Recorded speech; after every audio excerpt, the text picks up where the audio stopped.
तीनहात नाक्यावरचं checkmate सिक्युरिटीचं कार्यालय पहाटे 3 वाजता 6 ते 7 लोकांनी इथं धुमाकूळ घातला आणि लुटले तब्बल 7 ते 8 कोटी। चेकमेटच्या गोडाऊन बाहेर 2 सिक्युरिटी गार्ड होते। त्यांना दरोडेखोरांनी बेदम मारहाण केली आणि बंदुकीच्या धाकानं गोडाऊन गाठलं। तिथं आघाडीच्या बँकांच्या एटीएमला पुरवण्यासाठी 20 कोटी रुपये ठेवण्यात आले होते। त्यातले 500 आणि 1000च्या नोटांचे बंडल घेऊन दरोडेखोर फरार झाले। करीबन यहाँ जो चेकमेट कंपनी है वो यहाँ से लोकल जो वेंडर्स है उनसे बैंक के लिए कैश कलेक्ट करते हैं। तो कैश कलेक्ट करने के बाद उसका काउंटिंग होता है। तो उन्होंने अब तक जो बैग खोले हैं तो करीबन 11 करोड़ के बैग खोले हैं।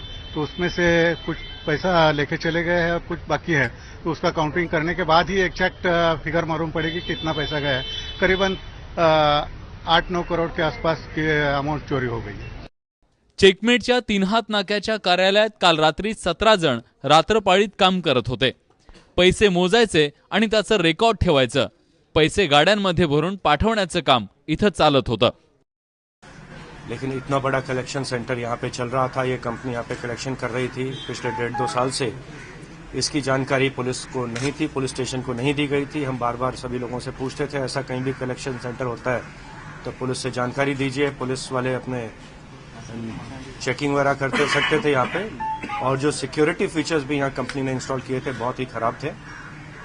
लेकिन कंपनी की जो जवाबदारी है वो अलग है, लेकिन पुलिस की तरफ से हम पूरे जोर शोर से हमारी क्राइम ब्रांच की और पुलिस स्टेशन की टीम्स काम पे लगी हैं। चेकमेट ही नावाजलेली सुरक्षा कंपनी आहे।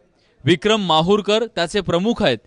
देशातील मोठमोठी हॉटेल्स, सेलिब्रिटीज आणि विमानतळांवर चेकमेटची सुरक्षा आहे, त्यामुळे सुरक्षेत त्रुटी राहणं ही मोठी गंभीर बाब आहे। जी चेकमेट कंपनी आहे, आपल्याला जी माहिती मिळालेली आहे की एक वेळी 20 कोटी रुपये यामध्ये गोडाऊनमध्ये ठेवला जातो आणि इथून ठाणे, मुंबईचे जे बँक आहे, ICICI बँक आहे, ॲक्सिस बँक आहे, या बँकेत ATM मध्ये ट्रान्झॅक्शन केला जातो, डिपॉझिट केला जातो।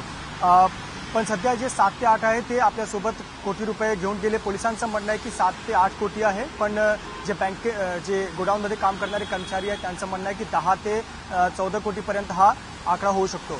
पण सध्या क्राईम ब्रांचला काही क्लू मिळालेला आहे, कारण इथून ज्या रस्त्यावरून ते निघालेले आहेत त्या रस्त्यावरून काही स्कूल्स आहे आणि बिल्डिंग्स आहेत। त्या बिल्डिंगमध्ये CCTV आहे, CCTVमध्ये काही गाड्यांचा प्रवास दिसतोय। याच्या आधारावर क्राईम ब्रांचला काही क्लू मिळालेला आहे। पोलिसांनी चेकमेटमधील कर्मचारी, CCTV फुटेज आणि गुप्त माहितीच्या आधारावर दरोडेखोरांचा तपास सुरू केलाय। मृत्युंजय सिंग, ABP माझा, ठाणे।